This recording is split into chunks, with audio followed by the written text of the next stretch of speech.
Hello guys, good day po sa lahat. So ngayon po ay di-degree wheel po tayo sa ating motor kasi nag-install tayo or nagpa-install tayo ng bagong camshaft which is Rishingo 5.7 po yung lift.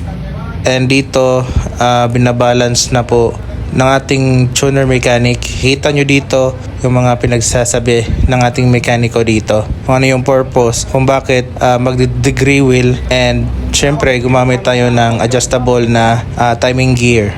Dapat ang apply din siya, exhaust niya po. Tama na siya. Nabulayan siya, apply ganina kay ko mo siya 50. 50 dire 48. O 50 plus 48, 98. O i-divide mo to, hindi naman siya 49. So dapat ang apply niya 49 o 49, paparehas sila. Kung ano, i-guring sa degree wheel. Hindi naman siya paparehas kaya aftermarket na magka-may nag-stock. Sa madaling salita, ang purpose ng pagdi-degree wheel para mapanatiling timing yung camshaft, especially sa pag-overlap ng intake at sa exhaust. At dito, piniprepare na isa lang yung motor natin para i-dyno tune. Mati.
So yan mga bro, natapos na po i-dyno yung motor natin. So from 18.4 horsepower last tune natin to 22.4 horsepower.